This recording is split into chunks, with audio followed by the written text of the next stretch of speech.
Bagdadas, pareigūnai su automatais kemperyje Babilonas ir išvykimas jau iš Irako. Didelė juoda vėliava, biški baisu.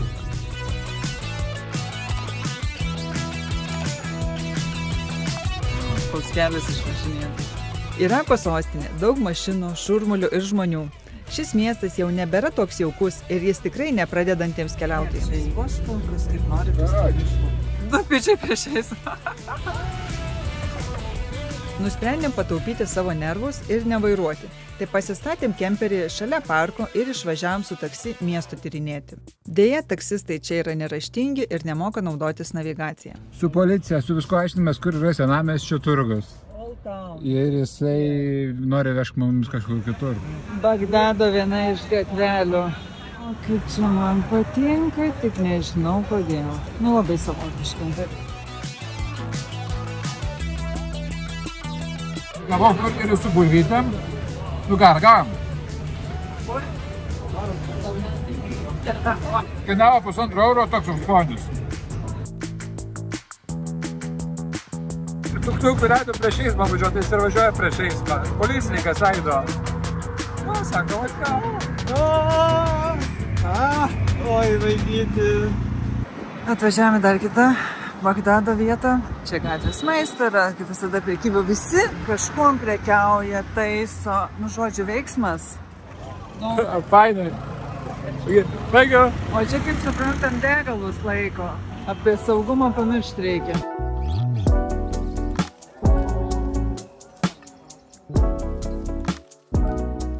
Mečetėje mūsų atskyrė į vyrų ir moterų dalis. Teko atiduoti savo batus, dabar jau eisim. Šitas skirimas turi labai specifinį kvapą. Kad tvarkingai būčiau, liepi megztinį atlaikyti taip, kad viskas būtų taip, kaip pridera. Vienos moterys verkė, kitos meldėsi, vaikai gulėjo ant kilimų ir skrolino telefonuose. Aš visur jaučiau draugiškumą.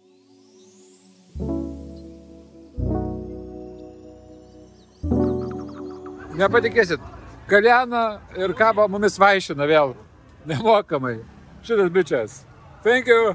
Išmažės saugiklį ir visoje gatvėje nėra elektros. Nu, įdomiai. Dingus elektrai pradžioje būdavo nejauku. Vėliau supratau, kad čia tik sistemos problemos ir pradėjau nereaguoti. O, žiūrėk, čia utenas įsijunginėja. O, įsijungia elektrą. Nu, jeigu mane aplankys pridutė, žinosiu bent nuo ko. Čia atnešė mums, sakė, vietinis svetingumas. Ragauju. O, saldubo. Patarimas kemperistams. Jei norite gerai išsimiegoti, rinkitės tvarkingus arba prabangesnius rajonus. Šią naktį išmiegojom šitoj gatvelį. Atrodo baisiai, bet tai yra Irako standartas. Čia nutiko užbūti nelaimę, nuo šalčio vamzdis sprogo. Tai dabar čia daro baseiną. O jeigu pažiūrėti, ten žmogus. Atėjo apsikirpti ir apsiskus. Nerėva ar baisu? Bet belia kaip baisu. Kaip laukų aplinkui, kaip nehigieniška. Nu jau susikaup, klaikykis.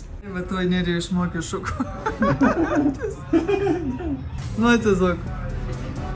Normaliai dabar. 9 kelionės diena. Esam Bagdade, Irake, mums čia labai patinka, mūsų gelbėti nereikės, mes esam saugus. Ir čia žmonės yra labai svetingi, labai. Einam žiūrėti ir net miestą.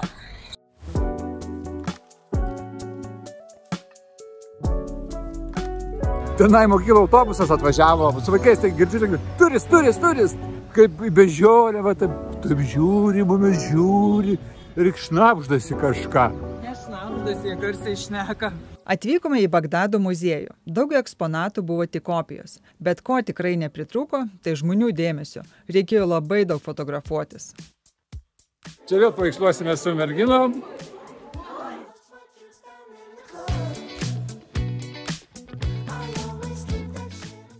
Vienas irakietis mūsų stabdė gatvėje ir užkalbino. Ten nedaug žmonių moka angliškai, todėl buvo labai smagu su juo bendrauti. Pakvietė arbatos, čia didelės gamyklos direktorius yra ir mes čia kalbame, gerime arbatą. Nu, įspūdinga šalis. Ofisas 3 aukštų su gyvenamosiomis patalpomis, nuoma mėnesių kainuoja $3,000. Žmogus deda mums dovanas, direktorius visko sudėjo maišą, arbatos 10 metų senumo. Viską padarė. Aš nežinau, aš nesu patyręs tiek džiaugsmo. Thank you so much.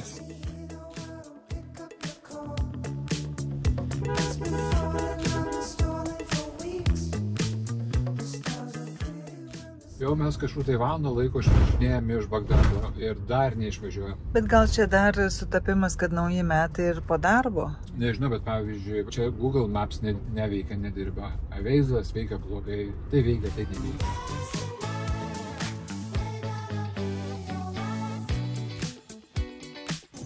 Atvažiavome į Hila miestą, švęsti naujųjų metų.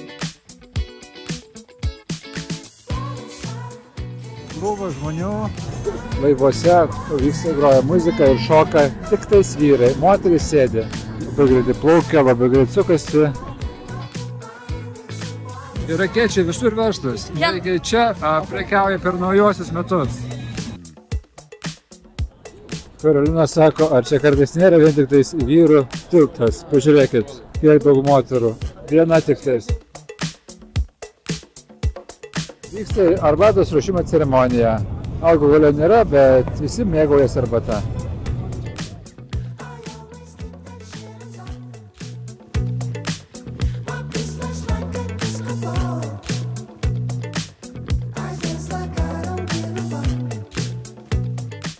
Apsilankykite kemperiai365.lt ir išsirinkite savo svajonių kemperį. Vienas žmogus parodė, kur yra skalbykla, bet nepasakė, kad jis yra uždaram kaime. Tai važiuojant į kaimą mes gavom užsiregistruoti ir tada jis mumis įleido. Esam skalbykla ir mūsų triusikų ir kojinių neskalbė. Sako, no. Po ilgų dėrybų susidėrėjom, kad už 3 valandų atiduos drėgnus skalbinius, bet atiduos. Tai su Hebra ten kainavo 25 eurus mūsų skalbimas, sakėm, nesakom, jau čia Lietuvoje 7 eurai. Taip, tai dabar atvažiavom čia ir einam į viešbučius skalbtis.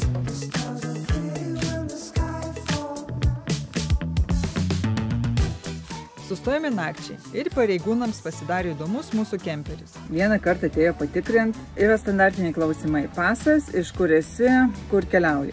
Ir taip pas mus atėjo 4 kartus. Tas 2, 3, 4 iš vis užkniso ir Nerijus biški pradėjo siauti. Jūs niekada turistų nesulauksit, kiek jūs čia galit mus tikrint. Ir aišku, aš Nerijų pradėjau ramiai, sakau, nieko mes čia nelaimėsim, paskui dar tave uždarys, kas čia vieną veiks iš vis tam Irake. Susinervinę pervažiavam į kitą vietą, bet ir ten tas pats. Jie veržėsi kemperį, nepasibeldė, nieko, klausė, ką aš geriu iš puodelio. Užklausė mūsų draugų, ką jie čia ieško, tai nežinau, dar nesakė.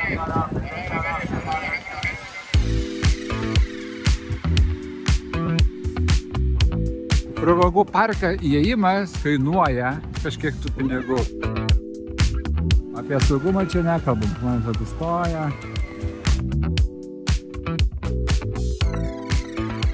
Suoliukai kaip sovietmetį, kaip iš po Černobylio.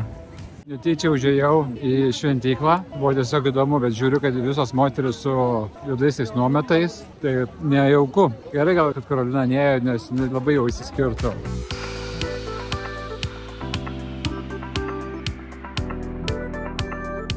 Vieni meldžiasi, kiti paišloja.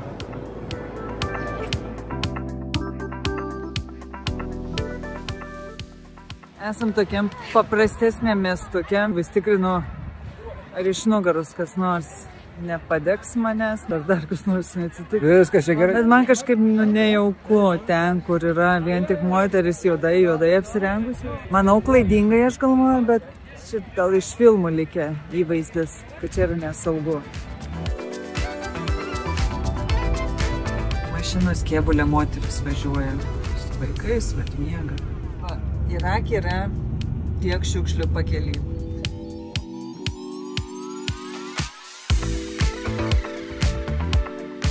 Čia vietiniai nieko neprašymam, padeda labai stipriai. Pamatė, kad nesusigos vandenį, atnešė šlangą, viską. Kaip tvarkomės? Tai ką, vandens čia pilna, sustojama prie viešbučio, yra šlangos, pilies ir viskas. Toliau tualetai, ir restoranus, belia kur iš tualetus išpilam. Nemokamai. Viskas nemokamai, dar mums dovanų duoda. O nuotekas, nuotekos toks dalykas, imi ir išpili. Dujas mes turim balioną, kurį pasipildėm paskutinį kartą Turkijoje, jungtis tokias pat kaip Lietuvoje. Ir dujų išnaudojam dar 20%. Jo, šiaip čia yra labai lengva keliauti su kemperiu. Tadan. Kemperiai 365 Babilone. Einam pro Babilono vartus. Tiesa, tai yra kopija dėl to, kad vokiečiai išsikasė originaliuosius ir išsivežė savo muziejų. Babilono miestas vienas iš žmonijos civilizacijos lopšių. Jis atsirado maždaug 2000 metų prieš Kristų. Miestas tapo svarbiu kultūros centru, kuriame klestėjo menas, mokslas ir literatūra. Per laiką miestas patyrė daugybę užkariavimų ir sunaikinimų. Yes, Italija! Okay, good, very good. Ai, atsiprašau, jie mane kartais. Brangiauji! Draugų susiradau, kurių nenorėjau susirasti. Sadamas Huseinas atstatė šitos rūmus Babilono ir kas kelintą plytelę įamžino, kad čia jisai tai padarė. Iraniečiai turi tokią specifiką, kad pačios rimčiausios nuotraukos daromas prie Babilono rūmų.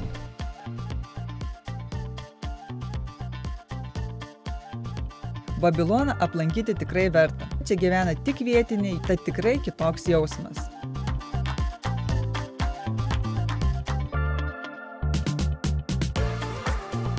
O taip vaikai važinėjasi. Jeigu mano vaikai bus blogi, taip irgi vešiu. Mes turim sunkvežimis vaiduoklus ant kelių. Tos mašinos tai užmušančios. Su žmona miegam, girdim beldimą į langą, atidarau langą. 3 policijos mašinos. Sako, jūs sustojat čia Generolų gatvėje, mes bijom, sako. Sako, tai pirmas kartas, kai tame mieste apskritai yra kemperis. Jie aišku labai draugiški, ten siūlymų vandenį, maistą, nešia arbatą. Bet rezime tokia, kad dabar štai nakčiai turim patrulių mašiną už nugaros apsaugai. Jo, jie sakė, mes nenorim nukentėjusių turistų ir nenorim karo su Lietuva. Izraelis ir taip turi reikalų. Tai gerai, tai mes einame miegoti, o jie miega mašinai. Atvažiuojam prie Urus miesto zikurato, sumokėjom 50 eurų, atrodo labai įspūdingai. Turistinės vietos Irake, iš viso 3 mašinos, jokios parduotuvėlės, nieko. Zikuratai buvo statomi iš molio plytų ir turėjo masyvę bazę su šventykla viršuje, kur buvo atliekamos religinės apeigos. Kol mes čia lankėmės, vietinė televizija filmuodami reportažą paprašė ir mūsų interviu. Klausinėjo, kodėl mes čia atvykome, kuo mums patinka zikuratas. Ir kas įdomiausia, nėra žmonių absoliučiai. Ir šiandien jis yra vienas iš geriausiai išlikusių Mesopotamijos statinių pavyzdžių.